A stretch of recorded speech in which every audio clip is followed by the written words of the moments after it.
The internet is buzzing after LeBron James went absolutely ballistic on his son, Bronny James, over a simple chest pass. Watch this look.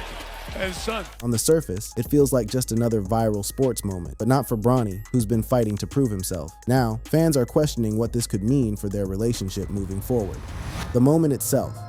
Let us set the scene properly, because if all you saw was the 30-second clip that circulated on TikTok and Instagram Reels, you were only getting the surface of what actually went down. April 5th, 2026, the Los Angeles Lakers are on the road in Dallas, inside American Airlines Center, taking on the Mavericks. This is a game that matters. The Lakers are fighting for positioning, playing through a stretch of the schedule where every win and every loss carries weight, and from the jump, things are not going their way. The Mavericks are playing clean basketball, their offense is clicking, and the Lakers cannot seem to find a rhythm on the other end. By the third quarter, the Lakers are trailing by roughly 8 points with about 5 minutes left in the period. The offense is sputtering. The margin is not catastrophic, but it is uncomfortable, and it is the kind of game where every possession feels like it carries a little extra weight. It is in this moment that Bronny James checks in off the bench. He will get 8 minutes and 45 seconds of total floor time tonight, and for every single one of those minutes, NBC cameras are paying very close attention, because this is still history every time it happens. Every shared possession between LeBron and Bronny James is, technically, a moment in NBA history. The first father and son duo to ever play together as teammates. Every minute matters in a way that simply has no precedent. So Bronny gets the ball in a half-court set. LeBron is in front of him, likely posting up or cutting low, creating a clear passing window. Bronny winds up and throws a chest pass. High, clean. The kind of pass that looks perfectly reasonable in isolation. The kind a player throws 1,000 times in practice without a moment's hesitation. Except the Mavericks have a 6'10" forward named Marvin Bagley III, standing between the ball and LeBron's hands. And Bagley, with all 6 feet 10 inches of wingspan and anticipation, reads the pass perfectly, gets his hand on it, and tips it out of bounds. Ball gone, possession lost, and LeBron James immediately explodes, not in a get-a-technical kind of way, in something that was, honestly, more intense than that. He swings both arms sharply downward, one decisive, unmistakable motion, and mouths the words that anyone watching can lip read from the nosebleeds. Bounce it. Then comes the look, not the cold LeBron stare that opponents have been terrified of for 2 decades. Something else, something warmer and simultaneously sharper. Something that people watching at home recognized instantly because they had seen it before. Maybe from their own father, maybe from a coach, maybe from a mentor who cared enough to actually be frustrated with them. That look that only lives in relationships where something real is at stake. And then there was the one afterwards that you knew the dad was coming out as well. It was like, hold on. The broadcast caught every frame of it, and NBC's Mike Tirico named it in real time, describing it not just as a veteran correcting a teammate, but as something distinctly, recognizably parental. He said it looked like LeBron was telling his son to give him a bounce pass, and that the look on his face was not just LeBron the veteran, it was also LeBron the dad. And that framing is exactly what made the clip cut through everything else happening in sports that weekend. Now here is the basketball reason this correction was completely justified, because this was not LeBron overreacting to a random mistake. The pass selection was genuinely wrong for the situation, and LeBron knew it immediately because his basketball IQ processes these reads faster than most players register them at all. A chest pass thrown at that height gives a taller defender the perfect angle to intercept or tip it away. Bagley is 6'10". His arms are longer than Bronny is wide. The instant that ball left Bronny's hands at chest height, it was already halfway to being tipped. A bounce pass, low, angled, skipping off the hardwood, would have threaded right under Bagley's reach and found LeBron cleanly. This is not advanced theory. This is first week of practice fundamentals, and that is precisely why LeBron reacted the way he did. Not because a single possession cost them the game, but because a fundamental mistake in a nationally televised game against a playoff caliber team is the kind of thing that cannot be allowed to slide. Not for anyone on LeBron's team, and certainly not for his son. What made the clip even more dramatic in viral edits is what happened immediately after. Right after the exchange, LeBron reportedly got caught in a physical play, bumped or tangled up in a sequence on the very next possession, which added a sudden jolt of action right on the heels of the dad mode correction, creating a 30-second reel that felt like a highlight, a coaching session, and a live family moment, all compressed into one continuous sequence. Editors on Instagram and TikTok leaned into it hard, and the result was footage that did not feel like sports coverage. It felt like a reality show, except it was completely real, and that was exactly the point. Within hours of the final buzzer, the clip had blanketed social media. Every major sports sports account was running it. Every comment section was overflowing. The reactions ranged from Lee coach in full effect to dad mode activated to people tagging their own fathers because they recognized the exact look LeBron was giving from their own childhoods. Some people found it funny, some found it uncomfortable, some thought it was unfair to put Bronny in that position in front of a national audience, and some, a loud, persistent group, used it as another opportunity to say what they have been saying since the day the Lakers drafted him, that Bronny James does not belong in the NBA, and this clip was just the latest proof. But here is what every single one of those reactions missed. This game, the April 5th, 2026, Lakers-Mavericks game, was not the first time LeBron and Bronny shared the court. It was not a debut. It was not a first look. By this point, they have been playing together for over a year and a half, navigating the most unprecedented father-son dynamic in the history of professional basketball. And to understand what that coaching moment actually meant, what was underneath the arm swing and the dad stare, you have to understand exactly who Bronny James is as a player and what it has taken just to get him to this point. Because the internet has a version of Bronny James, and then there is the real one,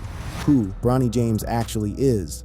Here is the version of Bronny James that lives on social media and in comment sections everywhere. A nepotism hire, a charity case, a kid who is occupying an NBA roster spot, not because he earned it, but because his father is the greatest player of his generation, and the Los Angeles Lakers wanted to keep LeBron James happy in Los Angeles. You have seen the comments. You know exactly what they sound like. Nepo baby showing his talent. He only gets minutes because of his last name. The second LeBron retires, Bronny is out of the league. That version of the story has more volume than the real one. But the real one is far more interesting, and it deserves to be told properly. Let us start at the beginning. Bronny James attended Sierra Canyon High School in Chatsworth, California, where he spent 4 years as a starter and showed clear, documented, year-over-year progression. Not the kind of progression that makes highlight packages, the slow, unglamorous kind that shows up in stat lines and film sessions. As a freshman, he was around 4 points a game, exactly what a 15-year-old developing his game against high-level competition looks like. By junior year, he was at 8.8 points, 3.3 rebounds, 2.8 assists, and 1.9 steals per game. And by his senior season, he was averaging 13.8 to 14.2 points, 5.5 rebounds, 2.7 assists, and 1.8 steals per game, leading his team to Mission League titles and earning McDonald's All-American status. In that game, he dropped 15 points, including 5 three-pointers. He then represented Team USA at the Nike Hoop Summit and scored 11 points with key late-game plays in a win. ESPN ranked him 19th nationally in the 2023 recruiting class, 4 stars, a legitimate, ranked, recruited prospect who committed to USC. Not a generational talent, nobody was saying that, but a real basketball player who earned his scholarship and his ranking through 4 years of documented work. And then July 2023 happened, and everything changed. During a routine summer practice at USC, Bronny James went into cardiac arrest. He was 18 years old, he collapsed on the practice floor. Medical staff responded, they took him to the hospital. Doctors discovered a congenital heart defect, a condition that had been living inside him, silently, his entire life. He underwent surgery. He missed the first 8 games of his college season, and when he finally came back, he was not the same physically, not yet. He was a young man learning how his body worked on the other side of something that had very nearly killed him. He played 25 games that season for USC, 6 starts, around 19 minutes a game, 4.8 points, 2.8 rebounds, 2.1 assists, numbers that look modest on paper until you put them next to what his body had been through 4 months earlier. His coach, Andy Enfield, noted publicly that Bronny was still getting back into shape, still getting winded, but also praised his professionalism, his lack of ego, and said directly that he predicted Bronny would be a terrific player down the line. Enfield was watching a kid fight his way back from cardiac surgery and still show up, still compete, still refuse to use his medical history as an excuse. He declared for the 2024 NBA draft after that one season and was selected 55th overall by the Lakers, the 55th pick, the very last selection in the second round, the lowest expectation slot in the entire draft. Historically, across 30-plus years of NBA drafts, only about 15% of players taken at this position ever become consistent rotation contributors. Roughly half of all 55th picks are completely out of professional basketball within 2 to 3 years. When people say the bar for Bronny is low, they are not being dismissive, they are being accurate. The statistical expectation for a 55th pick, any 55th pick, regardless of last name, is essentially nothing. So what has he actually done? Through April 2026, across 65 total NBA games, Bronny is averaging 2.4 points, half a rebound, and 1 assist per game in around 7.5 minutes of action per night. Those numbers look disappointing until you put them in context, because in the 2025-26 season specifically, something real has shifted. His field goal percentage has climbed to 40%. His three-point shooting has reached 38.1%. For a player getting under 8 minutes of catch-and-shoot opportunities per game, those are legitimate shooting numbers, not star numbers, not all-star numbers, but real, respectable efficiency from a developmental second-year player in a limited role. And the G League, which the internet loves to dismiss, tells an even more compelling story. In 2025-26 G League assignments, Bronny has averaged 15.6 points, 3.1 rebounds, and 3.5 assists per game on genuinely strong efficiency. In key stretches, he has shot between 45 and 56% from the field and nearly 46% from three. In one standout individual game, he went 6 for 8 from three-point range and finished with 26 points. These numbers belong to a player who is not fighting to survive at the professional level. They belong to a player who needs more minutes and more opportunity to show what he is capable of. Lakers head coach JJ Redick has been the most vocal and detailed in articulating what he sees from Bronny. After a March 2026 win over the Indiana Pacers, where Bronny played 13 minutes and contributed 4 points and 2 steals, Redick said his staff had real confidence in him, specifically crediting improvements in athleticism, defense, and shooting confidence. Redick has also said consistently that Bronny looked like a totally different player from his rookie year, citing growth in reads, decision-making, and 5-on-5 execution.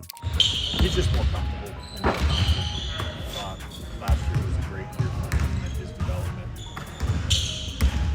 And there's obviously still room for growth in certain areas, but he's fun.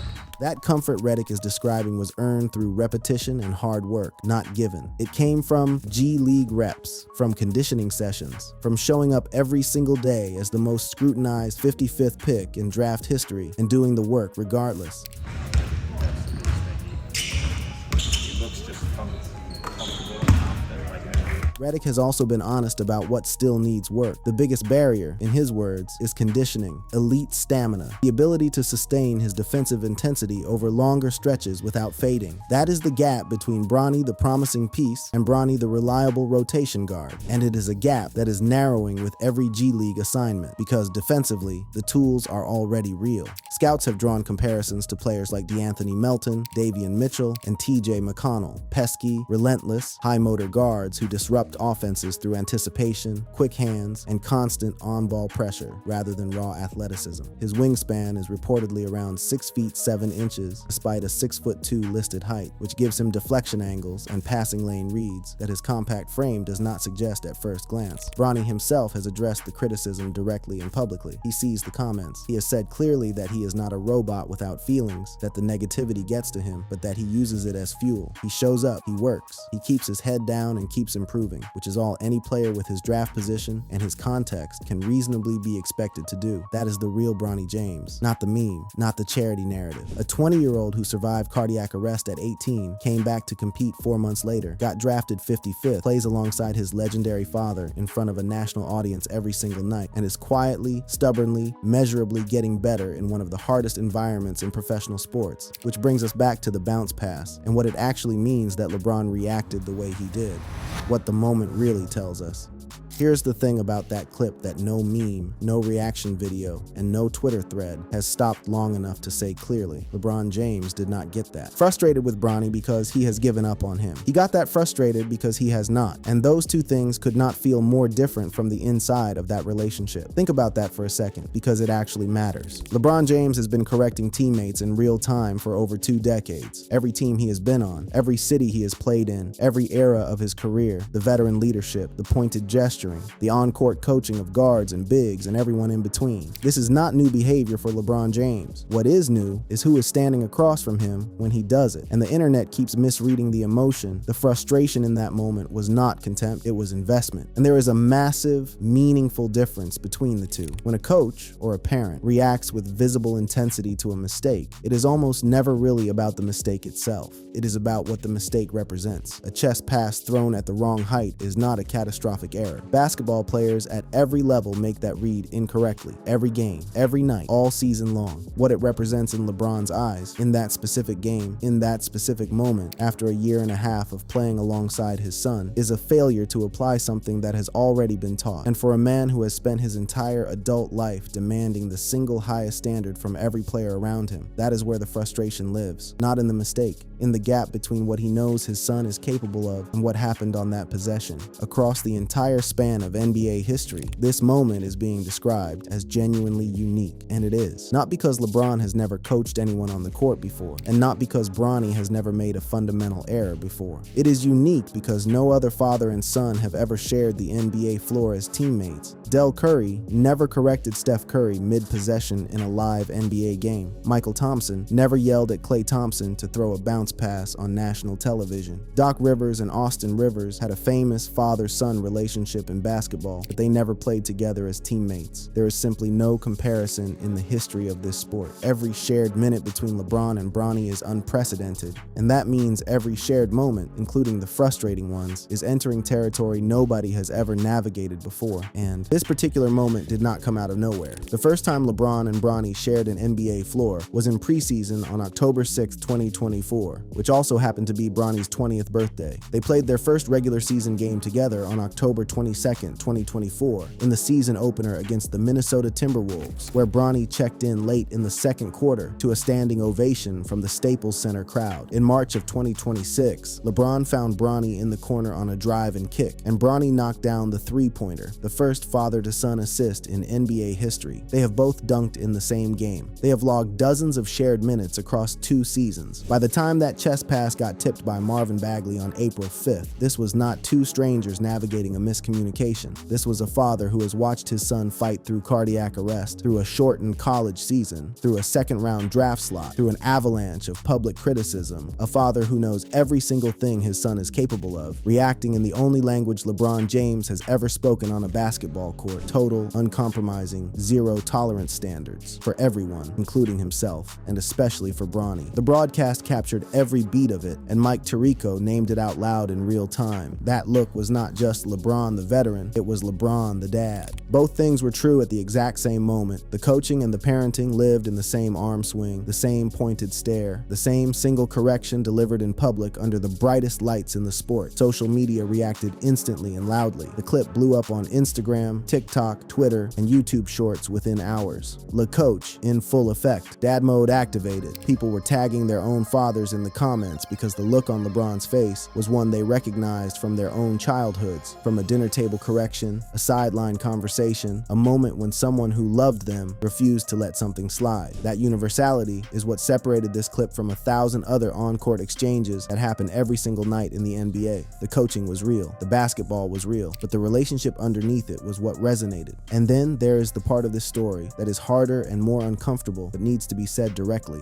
The harsh criticism of Bronny James is not going anywhere. The nepotism narrative has been attached to his name since he was in high school, and it has intensified with every rough game and every subpar shooting night since he entered the league. Comments like "Bronny's still garbage" and "G League at best" are a fixture of every highlight comment section, every post-game reaction thread, every time his name appears in a box score. Even when he produces in the G League, genuine, efficient, high-volume production, it gets dismissed with, "Why are we posting G League highlights?" The standards applied to Bronny James are not the standards applied to any other 55th pick in NBA history. They are the standards applied to the son of LeBron James, and those are two completely different things. G League coach Zach Guthrie spoke about this directly, noting that with everything swirling around Bronny externally, he has shown a real ability to block it out and focus entirely on his development. That is not a small thing for a 20-year-old. Most adults cannot do it. Bronny is doing it under conditions that no other player in the league has to deal with. Lead assistant Nate McMillan weighed in after watching Bronny's summer league work in 2025, saying his shot was never broken. The confidence was the thing that needed to grow, and it was clearly growing. McMillan called him a great young man who was expected to earn his minutes on merit. And JJ Redick, even after a preseason game where Bronny shot 1 for 12 from the field, looked past the box score and said, "The comfort, the reads, and the decision-making were all clearly better than a year ago." The people who actually coach this kid, who watch every practice and every film session and every G League assignment, consistently describe a player on an upward trajectory. Not a roster mistake, not a charity case, not a Nepo baby who is just riding his father's coattails. Historically, only about 15% of 55th picks ever become consistent rotation players in the NBA. Most are gone within 2 seasons. Bronny is in his second year and trending upward, better shooting efficiency than last season, legitimate G League production, a coaching staff that continues to find situations where his defense and athleticism create real value. He is not a star. He is not going to be a star, but a reliable, high-motor, 3-and-D combo guard who can guard multiple positions, knock down catch-and-shoot threes, and give a contending team clean, high-effort minutes off the bench. That player has real NBA value, and that is the trajectory Bronny James is on right now. The bounce pass moment will live on the internet forever. People will clip it and repost it every time Bronny's name comes up, and they will frame it as evidence for whatever conclusion they already came in with. But what it actually was, underneath the viral packaging, was a father refusing to lower the bar for his son, refusing to let him settle for almost right when exactly right was available, refusing to let a fundamental mistake go uncorrected because the cameras were rolling and the whole world was watching. LeBron and Bronny's shared assist in March 2026 will not get a tenth of the attention this clip got. But that play, father to son, corner 3, net, is the other half of the same story. The correction and the assist, the frustration and the connection, the standard and the love, all of it, every night in front of everybody.